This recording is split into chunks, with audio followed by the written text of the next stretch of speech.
옆에 계시는 분 다시 한번 인사합니다. 하나님의 은혜와 사랑이 함께 하기를 축복합니다.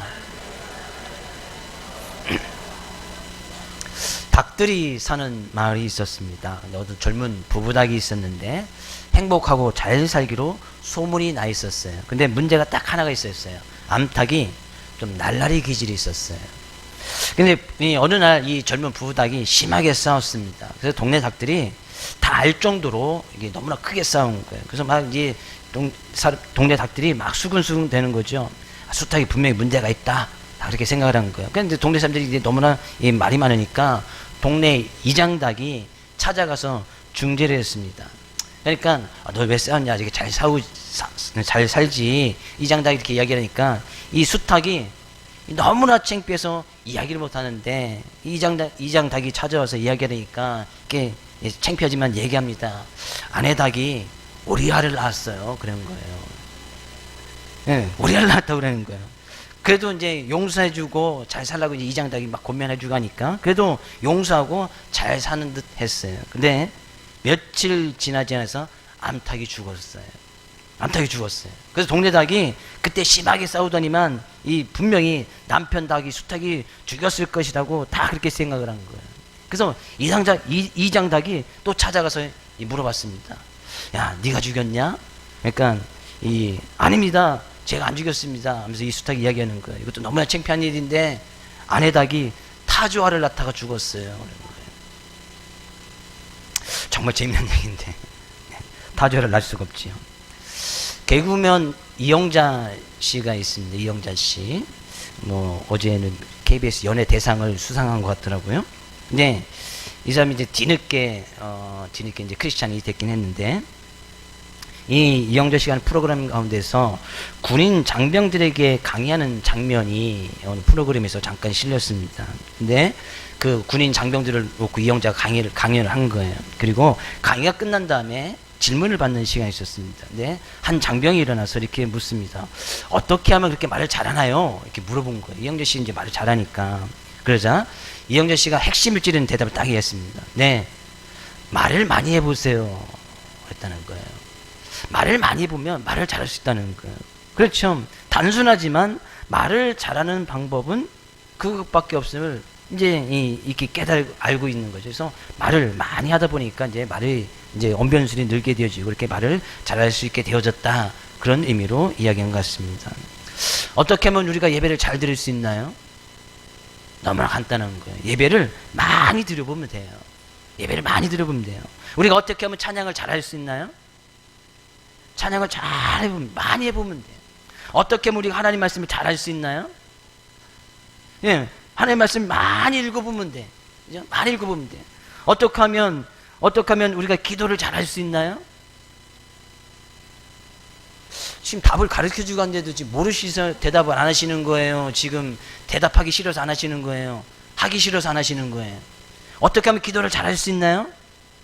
기도를 많이 해보면 돼. 많이 해보면. 가끔 기도 제목을 냅니다. 기도를 잘하게 해주십시오. 기도 제목을 가끔 내신 분이 있어요. 기도를 많이 한번 해보세요. 그럼 기도 잘하게 돼요. 너무나 간단한 원리예요. 우리가 세상에 어떤 기술을 배운다, 기술이나 어떤 학업적인 것을 배워도 많이 해보면 어느 정도 수준까지는 다 올라가게 되어 있습니다. 타고난 재능도 필요하긴 하지만 타고난 재능은 겨우 2% 3%밖에 좌우하지 않아요. 모든 사람들이 이 세상에서 성공했던 사람들의 예를 들어보면 타고난 재능이 분명히 있긴 있어요. 그러나 그것은 그가 잘하는 것에 대해서 겨우 2% 3%밖에 좌지우지하지 않습니다. 나머지 97% 98%는 자기 열심히 노력하고 또 노력한 결과에 의해서 자기 그만큼 위치에 올라갔다는 거예요. 어쩌면 우리가 하나님께 예배를 드리는 이 시간도 마찬가지예요. 우리가 어떻게 하면 하나님께 예배를 잘 드릴 수 있을까? 예배를 정말 많이 들어보면 돼요. 어떻게 하면 하나님 말씀, 기도를 잘 할 수 있고 말씀을 잘 알을 수 있을까? 어떻게 하면 설교를 잘 들을 수 있을까? 설교를 많이 들어보면 돼요. 오늘 이 시간 하나님께 드려지는 우리의 예배가 하나님께 정말 받으실 만한, 하나님께서 우리의 예배의 모습을 보고 정말 기뻐하실 만한 그런 예배의 모습이 될 수 있기를 주의 이름으로 축복을 드립니다. 하나님께서 말씀을 주실 때는 그 말씀에 분명한 이유가 있습니다. 그 말씀에는 의도가 있단 말이죠. 하나님 말씀에 분명한 뜻이 있어요. 근데 그 말씀의 뜻을 잘못 오해하면 오늘 본문 같은 그런 사건이 발생될 수가 있습니다. 예수님께서 말씀하시는 거예요. 43절 말씀 가서 보니까요. 또 내 이웃을 사랑하고 내 원수를 미워하라 했던 것을 너희가 들었으나, 성경 말씀에 이런 말씀이 있는가 잘 모르겠어요. 지금 예수님 앞에 많은 모여있는 유대인들하고 예수를 믿겠다고 하는 많은 사람들이 모여있는 그런 삶 가운데 예수님께서 이야기하는 거예요. 너희가 이런 말을 들었을 것이다. 내 이웃을 사랑하고 내 원수를 미워하라 했던 그런 말을 들었다는 거예요. 그런데 성경 말씀에 그런 말씀이 있나요, 없나요? 잘 모르시겠죠. 이 말씀이 어디서 나왔냐면, 하나님께서 분명히 이스라엘 백성들 유대인들에게 주신 구약에 있는 말씀이 있었어요. 레위기 19장 18절 말씀 가서 볼까요? 이런 말씀이 있습니다. 같이 읽어보겠습니다. 원수를 갚지 말며 동포를 원망하지 말며 내 이웃 사랑하기를 내 자신과 같이 사랑하라. 나는 여호와니라. 하나님께서는 구약 시대에 지금까지 예수님께서 말씀이 하시기 공생의 신을 시작하기 막 이제 시작하실 그때니까, 그래서 이제 구약에 있는 말씀을 가지고 그들이 말씀을 믿고 하나님을 섬겼단 말이죠. 근데 구약에 있는 말씀을 주실 때에 사랑하는 말씀을 이렇게 하나님께서 해주셨어요. 원수는 갚지 말고 동포를 원망하지 말며 내 이웃을 사랑하기를 내 자신같이 사랑하라. 이런 말씀을 주셨어요. 이웃을 사랑하라. 분명히 이웃을 내 자신과 같이 사랑하라. 이렇게 말씀해 주셨어요. 근데 그 앞부분에 동포를 원망하지 말고 원수를 갚지 말고 그런 말씀을 주셨거든요. 근데 이렇게 하나님께서 말씀하셨는데 그 말씀을 받은 유대인들이, 구약에 있는 말씀을 가지고 아는 사람들이, 그러면 우리의 이웃을 사랑하라고 말씀하셨으니까 앞에 동포도 있고 원수도 있으니까, 그럼 우리의 이웃을 당시에 하나님의 말씀을 가르쳤던 유대인 교사들, 율법을 가지고 있던 율법 교사들은 이웃이라는 말을, 앞에 있는 원수나 동포에 빗대어서 이웃이라는 말을 그들과 함께 할 수 있는 친구, 그들과 늘 가까이 지내서 함께 무언가를 관계를 나눌 수 있는 그런 친구로 한정을 지어버립니다. 그러니까 쉽게 말해서 이웃을 사랑하는 것은 친구는 사랑하고, 그 앞에 원수를 갚지 말라 했으니까, 그럼 친구는 사랑해도 되니까 원수는 그럼 미워도 되겠구나 라고 해서 그들이 그렇게 이 말씀을 왜곡돼서 그렇게 만들어버린 거예요. 그래서 예수님께서 말씀하시는 거예요. 내 이웃을 사랑하고 내 원수를 미워하였다는 것은 너희가 들었으나, 하나님께서는 분명히 그렇게 말씀하시지 아니었거든요. 근데 그들이 그 말씀을 잘못 오해해서 이웃이라는 것을 바로 함께하는 친구들, 가족들로만 한정을 지어놓고 나머지는 원수, 자기 동포가 아닌 사람들을 그러면 미워해도 되겠구나 하면서 그렇게 그들이 말씀을 왜곡돼서 그렇게 가르치고 많은 사람들이 그렇게 듣고 있었단 말이죠. 그래서 이웃을 사랑하고 그러면 원수는 미워해도 된다, 이런 말씀을 그들이 가르쳤고 그렇게 알고 있었단 말이에요. 근데 하나님께서 레위기에 있는 그런 말씀을 주시는 이유는 뭐예요? 이웃은 그럼 도대체 누구고 원수는 도대체 누구냐 그런 얘기죠. 그럼 이웃을 사랑하라고 했으니까 이웃이 아닌 사람은 미워도 될 수 있느냐 그런 얘기죠. 성경 가운데 이웃이 누구인가에 라는 그런 말씀은 예수님께서 비유로 너무나 잘 이야기를 합니다. 누가복음 10장에 가서 보면 이런 이야기가 있습니다. 어떤 율법사가 와서 내가 무엇을 하여 영생을 얻을 수 있습니까? 라고 이렇게 물으니까 예수님께서 계명을 지켜라 이야기합니다. 그죠? 하나님을 사랑하고 이웃을 사랑해라. 그러니까 제가 하나님의 계명 너무나 잘 지켰습니다. 예? 이 계명을 잘 지키고 그 말씀 잘 따랐습니다. 그럴 때 예수님께 다시 한 번 더 내 이웃을 내 몸과 같이 사랑해라 이렇게 이야기합니다. 그때 이 율법사가 물어요. 그럼 내 이웃이 누굽니까? 도대체 내 이웃이 어떤 사람에게 그 이웃을 사랑해야 됩니까? 이 율법사도 이 말씀을 알고 있었던 거예요. 이웃은 사랑하고 원수를 미워도 된다니까. 그럼 이웃의 범위가 어디까지냐? 라고 이렇게 묻게 되어진 거죠. 그때 예수님께서 말씀하시는 것이, 어떤 강도 만난 사람이 있는데 이 강도 만난 사람이 옷도 빼앗기고 거의 맞아서 거반 죽게 되어서 길가에 팍 쓰러져 있는 거예요. 그때 그 옆을 제사장이 지나갑니다. 근데 제사장이 그 강도 맞은 사람 보고 그냥 지나가요. 왜? 자기 할 일이 바쁘니까. 가서 제사장 일을 해야 되니까. 근데 조금 있다가 레위인이 지나갑니다. 레위인이 지나가는데 레위인도 그 강도 많은 사람을 보고 그냥 지나쳐 버립니다. 근데 그 다음에 사마리아 사람은 유대인들이 상종하지 않는 이방인들이거든요. 유대인들과 관계를 맺지 않는 사람이었단 말이에요. 근데 사마리아 사람이 딱 지나가는데 그 사람이 그 강도 많은 사람을 도와주고 주막까지 데려다서 거기까지 주막 주인에게 돈도 주고 떠나가서 다시 돌아올 때 여비가 이 사람을 돌봐준 그 경비가 더 들면 자기가 돌아올 때 더 지불해 주겠다 하면서 이 사람을 지극히 돌봐주고 자기 갈 길을 갔단 말이죠. 그러면서 예수님께서 묻습니다. 이 율법 교사에게 강도 만난 사람의 이웃이 누구냐? 당연히 이야기하죠. 사마리아 사람입니다.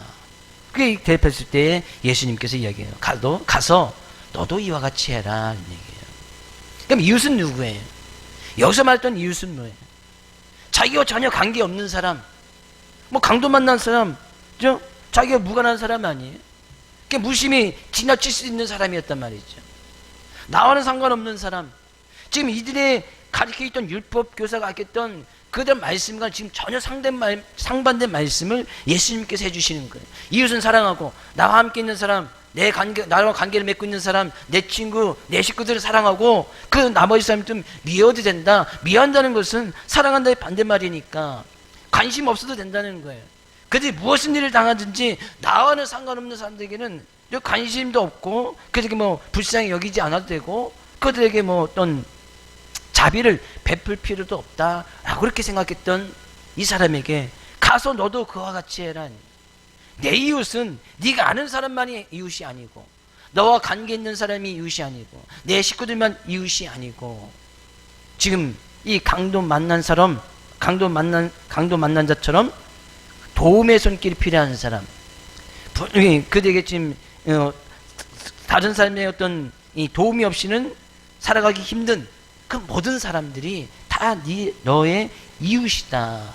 그 이웃을 사랑해라 그런 얘기죠. 그럼 우리 주변에 이웃이 아닌 사람이 있습니까? 좀 우리가 살아가고 있는 이 지구상에서 이웃이 아닌 사람은 없다는 얘기죠. 왜요? 어느 누군가는 다 누군가의 도움을 필요한 사람들, 누군가의 어떤 긍휼히 여김이 없이는 살아갈 수 없는 사람들이 너무나 많습니다. 그런 사람들이 다 이웃이라는 거예요. 이웃. 그러면 그런 이웃을 사랑해라 하는 얘기죠. 그런 이웃을 사랑해야 된다고 말씀하고 있는 거예요. 성경 가운데서는 사랑이라는 것을 너무나 많은 곳에서 이야기를 하고 있습니다. 너무나 많은 곳에서 이야기를 하고 있어요. 왜? 사람들은 사랑을 받아야 살 수 있는 존재이기 때문에 하나님께서는 사람들에게 서로 사랑할 것을 분명히 강조하고 있고 많은 말씀 가운데서도 하나님께서 친히 그 사랑의 모습을 우리에게 보여주셨습니다. 그래서 사람은 사랑이 없이는 살아갈 수 없는 그런 존재가 바로 사람이라는 것을 하나님께서 다 만들어 놓으셨단 말이에요. 그러면 이 사랑은 사람이면 누구나 다 필요한 것이 바로 이 사랑이에요. 그래서 사람이라는 그 칭할 수 있는 그 모든 사람들은 사랑이 필요하기 때문에 우리의 이웃이 다 될 수가 있다는 거예요. 이웃. 근데요, 그런 이웃된 모습으로 살아가는 모습 속에서 원수를 만드는 일이 종종 있다는 거예요. 원수. 그래서 이 사람은 나의 이웃이 아니니까 원수를 만들어서 원수는 미워해도 되니까 그 원수를 미워하고 싫어하고 자기가 마치 상관이 없는 사람처럼 만들어버린단 말이죠. 하나님의 말씀을 왜곡되이 율법 교사라든지 당시의 유대인들이 그 말씀을 잘못 알아서 원수를 스스로 만들어버리는 거예요. 그래서 자기와 이웃해 있어도 원수를 만들어서 원수는 미워해도 되니까 그 원수된 사람이 어려움이 처해 있어도 문제가 있어도 그 원수를 미워해도 되니까 가서 도와주지도 않고 가서 자기의 어떤 긍휼과 자비를 베풀어 주지도 않는 거예요. 예수님께서 말씀하시네요. 나는 너에게 이르노니 너희 원수를 사랑하며 너희 박해한 자를 위해서 기도해라. 예수님의 말씀은 그런 원수까지도 사랑하라는 거예요. 그 원수는 누구예요? 분명히 사람이라고 칭할 수 있는 모든 사람, 사랑을 필요하는 모든 사람 다 우리의 이웃이에요. 근데 그 이웃 간에 사람들이 살아가면서 원수를 그냥 만들어 버린다는 거예요. 그러니까 이웃을 사랑하는 것이나 형제를 사랑하는 말씀은 지금 똑같은 말씀이에요.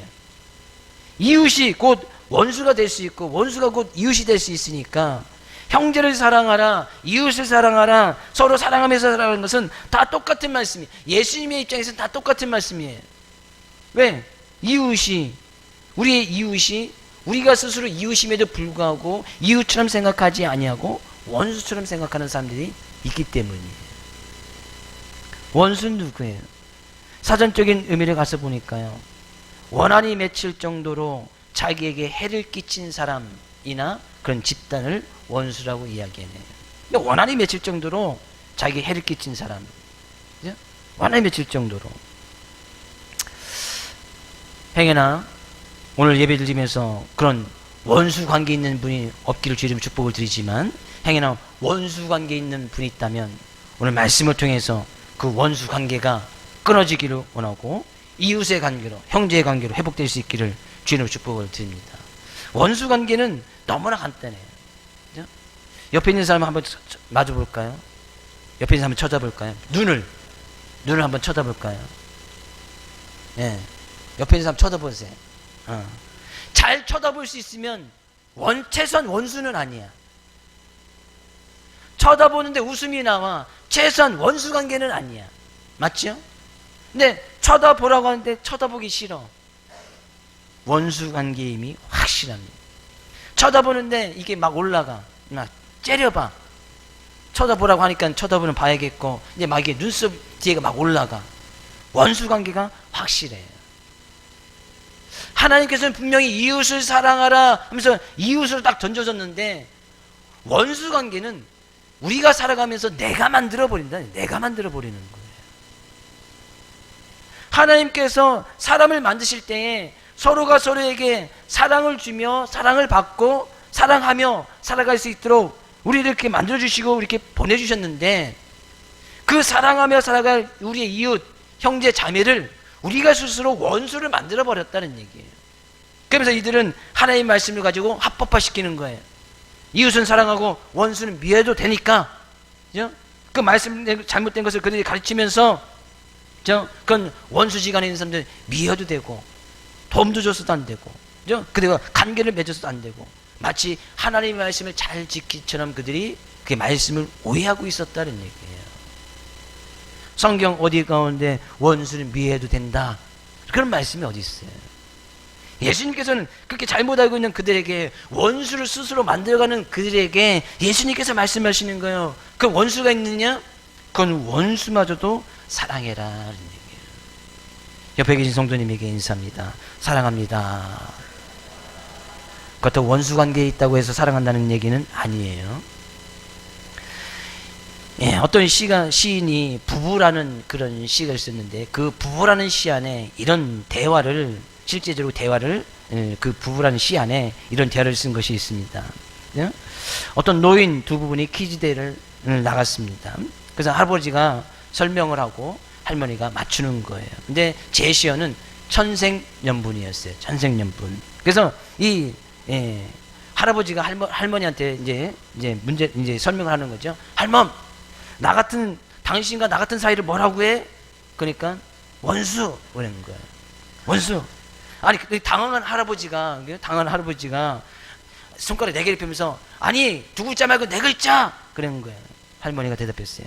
평생 왼수 그랬다는 거예요. 평생 왼수. 하나님께서 분명히 부부 사이에 부부수로, 이웃으로, 형제로, 자매로, 가족으로 딱 묶어주셨는데, 할머니 입장에서는 평생 왼수가 된 거예요. 평생 왼수. 할아버지가 잘못했겠지요? 무조건 할아버지가 잘못했어. 네, 무조건. 그죠? 무조건 할머니도 잘못했겠죠. 청생연분과 평생 왼수에게는 거의 비슷한 관계도 많이 있고 미묘한 관계가 있네요. 그죠? 부부라는 시 안에 실제적 이런 예를 넣어서 부부 사이를 이렇게 시로 이야기하는 시가 있습니다. 어쩌면 이 원수는 왜 예수님께서도 굳이 이런 말씀이시고 원수를 사랑하라고 하셨을까? 원수는 니들이 만들지 않았느냐 그런 얘기예요. 원수는 너희들이 만들지 않았느냐. 원수는요, 그죠? 원수는 하나님께서는 어찌 보면 하나님께서는 우리를 사랑하셨을 때에 우리가 하나님과 원수 되었을 때도 하나님께서는 우리를 사랑해 주셨다 이야기하고 있습니다. 로마서 12장 말씀에, 그죠? 원수라는 것은 인간의 어떤 이성이나 지성과는 상관없이 반드시 제거의 대상을 칭할 때 원수란 단어를 쓰고 있거든요. 그러니까 하나님의 입장에서 우리를 봤을 때에 죄를 짓고 죄악 가운데 살아있는 사람들은 하나님께서 제거해버리면 그만인, 그죠? 하나님께서 인류의 모든 것을 만드시고 인간을 창조하셨기 때문에 그런 죄악 가운데 몰리며 하나님 없이 살아가는 그런 사람들, 하나님께서 그냥 제거해버리면 그만이었단 말이죠. 그냥 없애버리는 그만인 관계, 원수 관계에 있었단 말이에요. 하나님께서 처음에 우리를 지으셨을 때는 그런 관계를 지으신 것이 아니죠. 하나님을 사랑하고 같이 이웃을 사랑하는 그런 모습으로 인간을 창조하셨는데, 인간들이 스스로 죄를 지음으로 말미암아 하나님과의 관계가 그렇게 끊어져 버린 거예요. 근데 하나님과의 관계가 끊어버리면 괜찮은데 하나님과의 관계가 끊어져 버리니까 이웃 간의 관계도 끊어져 버립니다. 왜? 하나님부터 사랑을 받아서 우리가 그 사랑을 가지고 사랑을 주고 사랑하며 살 수 있는데, 하나님으로부터 사랑을 받지 못하는 사람들은 이웃 간의 관계의 사랑 모습 속에서도 제대로 사랑할 수가 없어요. 그러니까요, 그렇게 하나님께서 하나님 관계에 끊어지면 그들에게도 너희들이 원수가 되었을 때, 그죠? 우리가 원수가 되었을 때 내가 사랑하는 나의 아들 예수 그리스도를 너희에게 보내주셔서, 그죠? 우리에게 보내서 우리를 사랑하는 것을 갖다가 보여주시지 않았느냐. 그죠? 하나님께서는 친히 우리를 그렇게 사랑해 주신 거예요. 원수된 우리의 관계 속에서도 하나님께서는 하나님의 독생자들 예수 그리스도를 보내주셔서 내가 그만큼 사랑해 주시듯이, 예수님께서 원수를 사랑하라 라고 말씀하신 것은 하나님께서 그렇게 우리가 원수 관계에 있을 때에 우리를 사랑해 주셨듯이 그런 모습을 가지고 내 원수를 사랑해 주라 라고 말씀하고 있는 거예요. 우리는요, 성경 말씀을 통해서 그럼 원수를 어떻게 사랑할 수 있을까? 너무나 간단히 예수님께서는 말씀하고 계시네요. 14절 가서 보니까요, 나는 너에게 이르노니 너희 원수를 사랑하며 너희 박해하는 자를 위해서 기도하라. 그죠? 너희 원수를 사랑하는데 원수는 누구냐? 우리를 박해하는 사람, 우리를 미워하는 사람, 우리를 해코지하는 사람, 우리에게 상처를 주는 사람, 우리에게 어려움을 주는 사람, 이 사람 나의 원수야, 그럼 미워도 되지 라고 하면서 미워할 것이 아니고, 그런 원수를 위해서 뭐 하래요? 그들 위해서 기도해 주래네요. 원수를 사랑하는 것은 내가 그 사람을 사랑하고 있다라는 증거는 내가 그 사람에서 지금 기도해 주고 있다, 그런 이야기예요. 실제로 원수된 사람들은 기도할 수 없겠지요. 기도는 할 수 있어, 그죠? 앞으로 넘어져도, 뒤로 넘어져도 코가 깨지게 되고 그렇게 기도할 수는 있겠지요. 원수를 위해서 저 사람 잘 되는 꼴 보지 못하게 해주십시오. 그죠? 저 사람 성공 못하게 해주십시오. 그건 기도가 아니고 저주지요. 그죠? 그렇게 저주스러운 기도는 할 수 있으나 정말 그 사람을 사랑해서 그 사람의 어떤 평안과 평강과 그 사람을 사랑하는 모습으로 기도해 주는 것은 어떻게 보면 불가능한 거예요. 그러니까요, 그들을 위해서 기도를 해주라, 원수에서 기도하라, 아예 원수 관계를 맺지 말아라 그런 얘기죠. 원수로 관계, 내가 그 사람과 원수 관계에 있다고 생각하면 그 사람에서 결코 기도가 나오지 않는다니까요. 원수를 사랑하라, 그렇다는 것은 정말 그 사람에 위해서 기도해 줄 수 있는, 그 사람에 위해서 기도해 줄 수 있는, 그 사람에게 정말 하나님의 은혜와 사랑이 임할 수 있는 그런 기도해 주는 그런 관계의 모습으로 잘 유지하면서 살아가라, 그런 얘기예요. 주님의 축복을 드립니다. 성도들 간에, 이웃들 간에, 그죠? 옆에 계신 형제 자매들 간에 서로 기도해 줄 수 있는 그런 관계를 잘 유지할 수 있기를 주의 이름으로 축복을 드립니다. 그죠? 원수 관계에 있으면 결코 기도할 수가 없어요. 우리 스스로 원수를 또한 만들어서도 안 됩니다. 원수, 미워하는 사람, 우리에게 박해를 주는 사람, 그런 사람들, 그죠? 그런 사람들은 원수라고 부르지 않아요. 그죠? 막 원수 관계 있는 사람들은 서로 사단이니 마귀니 이하면서, 그죠? 하나님 저 마귀를 제거해 주십시오. 저 사단을 멀리 해 주십시오. 하나님께서 이웃으로 형제로 살아가게 했던 그 형제와 이웃을 우리 스스로 원수를 만들어서 마귀로 만들고 사단으로 만들어서 하나님의 말씀을 도용해서 기도라는 잘못된 도구를 통해서 그들을 저주하고 그들을 멸망시키도록 하나님께 그렇게 간구하고 기도한단 말이죠. 그런 기도가 하나님께서 정말 받으시겠느냐는 얘기죠. 하나님께서 그렇게 간구하면 하나님께서 그런 간구를 들으시겠느냐는 얘기죠. 들을 수가 없는 거예요. 이웃으로 준 그 이웃을 사랑하고 형제를 준 그 형제를 스스로 미워하면서 원수지가 만들면서 그들을 마귀라고 칭하고 원수라고 칭하면 사단이라고 칭하면서 그들을 하나님께서 하나님의 뜻을 위해서 그들에게 준 기도라는 그런 기도라는 것을 통해서 그들을 저주하고 멸망하는데 하나님께서 그 기도를 어떻게 들어주시겠느냐? 들어줄 수가 없는 거예요. 그래서요, 로마서에 가서는 너희를 핍박하는 자에서 기도하라. 오히려 박해하는 자에서 축복하고 저주하지 말아라는 얘기예요. 그들에서 잘못된 기도하지 말아라는 얘기예요. 그들을 멸망하게 해주십시오. 이건 저주예요. 기도가 아니에요. 그 저주하지 말라는 얘기예요. 오히려 내가 정말 형제에서 기도해 줄 수 있다. 정말 그 형제를 지금 사랑하고 있는 거예요. 이웃을 지금 사랑하고 있다는 얘기예요. 그러면서 예수님께서 말씀하시네요. 45절. 우리가 왜 원수를 위해서도 기도하면서 사랑하면서 나가야 되는가? 45절. 이같이 한즉 하늘에 계신 너희 아버지의 아들이 되리니 이는 하나님이 그 애를 악인과 선에게 비추시며 비를 의로운 자와 불의한 자에게 내려주심이라.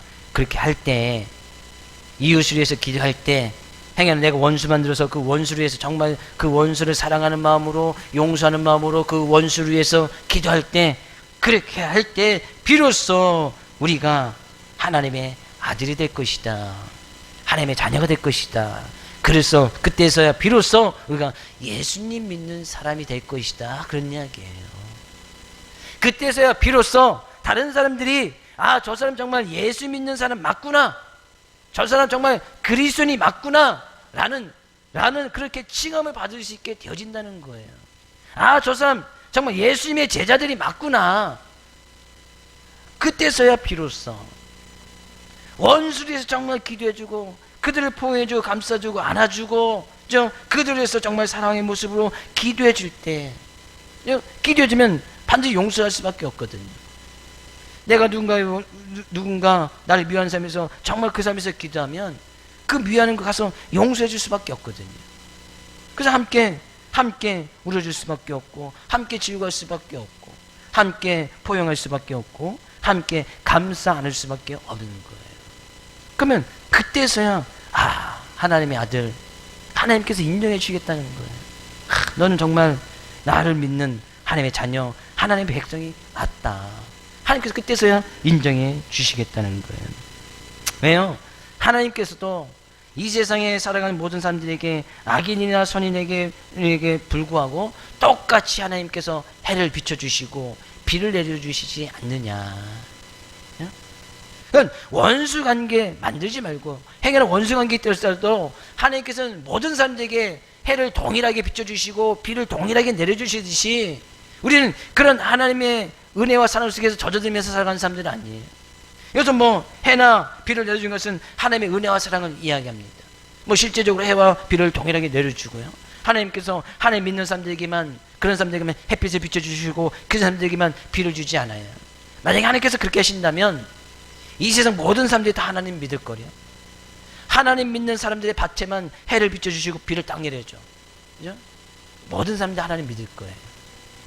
근데 하나님께서는 그렇게 하지 않습니다.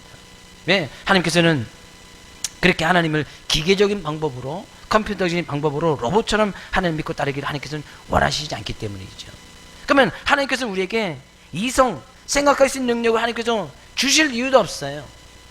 사람처럼 살아가도록 그렇게 만드실 필요도 없어요. 그냥 동물처럼 살아가도록 만들어 보시면 그만인 거예요. 동물도 시키면 시키는 데 다 하잖아요. 그러면 사람이 삶으로 살아갔으면 그런 의미가 없단 말이죠. 하나님이 동물 수준도 아니고 하나님께서 우리에게 똑같이 그런 은혜와 사랑을 베푸신 그 이유를 잘 알아라는 얘기죠. 그럼 우리는 오늘 이 시간 오늘도 해가 떴습니다. 해가 떴는데 모든 악한 사람이든 선한 사람들이 동일하게 해를 비춰주십니다. 우리는 그런 해를 보고도 하나님의 은혜와 사랑을 깨달아야 되고, 하나님께서 그 해를 비춰주신 그 모습을 통해서도 나도 그런 원수에게 동일하게 그런 해와 비를, 은혜와 사랑을 동일하게 비춰줄 수 있고 그들에게 보여줄 수 있는 그런 삶을 살아가야 된다는 거예요. 그러면서 46절 말씀하시네요. 너희가 너희를 사랑하는 자를 사랑하면 무슨 상이 있으리요? 세례도 이와 같이 하느니라. 나를 사랑하는 사람에게 나도 사랑한다 이야기하고, 나에게 커피 사주는 사람에게 나도 커피 사주는 거 누구나 하는 일 아니냐. 그래서 다 하는 사는 거 아니에요. 어린아이도 다 해요. 어린아이도 다 합니다. 사랑한다는 것을 알고 먹어주면 다 거기 감사하다고 하고, 또 자기도 먹고 생기면 또 주려고 하고 다 해요. 다 2살짜리 저기 쌍둥이도 하고 은우도 하고 현준이 서준이도 다 해요. 먹어주면 나도 하나 주고 막 그래. 자기 입에 하나 들어가고 먹던 것도 나 주고. 그래서 그것만 차가 올 수 없어서 그러면 아빠 주고 엄마 주고 그래. 지네들도 알아요. 그건 사랑을 베풀어 주면, 지네들 먹고 주면 하나 준다니까요. 이거 쟤네들도 다 아는 거예요. 그럼 믿는 우리들이, 믿음 안에서 성숙된 우리들이, 그죠? 우리가 스스로 원수를 만들면서 원수를 미워하고 살아간다는 것은 하나님의 자녀된 도리가 아니다는 얘기예요.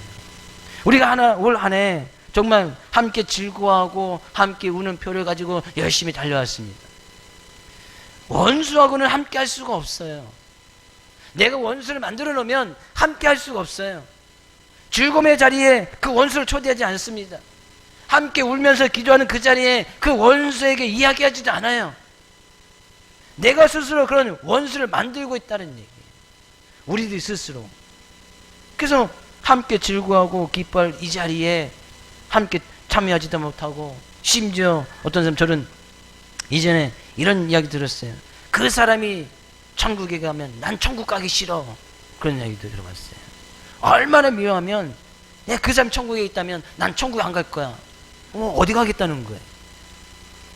어디 가겠다는 거예요? 지옥 가겠다는 거예요? 천국하고 지옥밖에 없는데 그 사람이 미워하는 사람이 천국에 가 있으면 자기 천국 가기 싫대. 그럼 스스로 자기는 지옥에 가겠다는 얘기죠. 그러니까 자기는 지옥에 가기 싫으니까 역으로 얘기해서 그 사람 지옥 보내주고 나 천국에 보내주십시오, 그런 이야기 아니에요. 하나님께서 함께하고 있는 형제나 자매 이웃을 다 지옥으로 보낼 수 있는 그런 존재를 다 만들어버리는 거예요. 스스로 하나님이 됐다고 이야기하는 거예요. 천국과 지옥 보낼 수 있는 것은 하나님께서 판단하시는 거 아니에요. 근데 자기가 다 지옥 다 보내놔. 자기 유명한 사람 싹 다 지옥 보내놓고 자기는 천국에 가 있어. 얼마나 큰 교만이에요. 자기 하나님이니까. 전 그런 이야기를 듣고, 야, 이 집사님 큰일 나겠는데. 우리 이 집사 말고요, 그렇게 이야기했던 그 집사님, 정말 그런 얘기는 해서는 안 되는데, 그런 얘기는 해서는 안 되는데, 자기가 그럼 하나님, 난 그럼 그 집사님한테 빌어야 되는 거 아니에요? 집사님 저도 천국에 보내주십시오. 빌어야 되는 거 아니에요? 그럼 다 천국 보내는, 다 지옥 보내고 자기는 천국에 가고. 그런 일이 지금 우리가 하나님 믿고 나가는 우리의 삶의 모습에 숱하게 일어나고 있지 않느냐, 그런 얘기예요. 행여나 지난 한 주간의 모습이든 이제까지 삶의 모습간에 내가 함께 하지 못한다는 거, 함께 즐거워하지 못한다는 거, 내가 스스로 원수를 만들고 있다는 얘기. 문제는 누구한테 있어요? 문제는 누구한테 있습니까? 옆에 있는 원수가 원수처럼 보이면 문제는 누구한테 있어요? 나한테 있죠, 나한테. 결코 옆에 있는 사람에게 없어요. 내가 원수의 눈을 가지고 그 사람을 바라보기 때문에 그 사람이 원수처럼 보이는 거예요. 내가 옆에 있는 성도가 정말 아름답지 않게 보여. 그렇다는 것은 내가 아름답지 못한 눈을 가지고 있기 때문에 아름답게 보이지 않는 거예요. 다시 한번 옆에 있는 성도 한번 쳐다볼까요? 어떻게 보이시나요? 귀하고 아름답고 소중하고 보배처럼 보이시는 분 아멘? 그렇게 안 보이시는 분 아멘? 한 분도 안 계시네.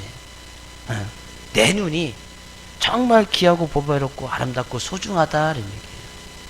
그렇게 소중하게 하나님께서 우리를 여겨주시고 우리를 하나님 자녀 칭해 주시는데 왜 스스로 원수를 만들어서 하나님 노릇하고 있느냐 라고 말씀하고 있단 말이죠. 그러므로 하늘에 계신 너희 아버지의 온전하신 같이 너희도 온전하라. 서로 형제를 사랑하라. 함께 즐거워해라. 함께 울어주라. 함께 감싸주라. 함께 포용해주라. 이 세상을 진정으로 변화시킬 수 있는 유일한 힘은 사랑의 힘밖에 없다 라고 예수님께서 결론지어서 말씀하고 있네요. 한 주간도 이 말씀 의지하여서 사랑하며 살아갈 수 있기를 주의 이름으로 축복을 드립니다. 원수관계에 있다면 우리의 삶 가운데서 우리의 사전 속에서 원수라는 단어는 이제부터 싹 없애고 지우개로 싹싹 지워버리기를 주의 이름으로 축복을 드립니다. 사전에서도 원수라는 단어는 지워버려요. 우리가 알 필요도 없는 단어예요. 원수 대신 이웃, 형제, 자매, 또 하나님의 자녀, 백성다운 모습으로 한 주간도 그런 관계를 잘 유지하고 사랑하면서 하나님이 주신 은혜와 사랑을 누리며 살아갈 수 있기를 주의 이름으로 축복을 드립니다.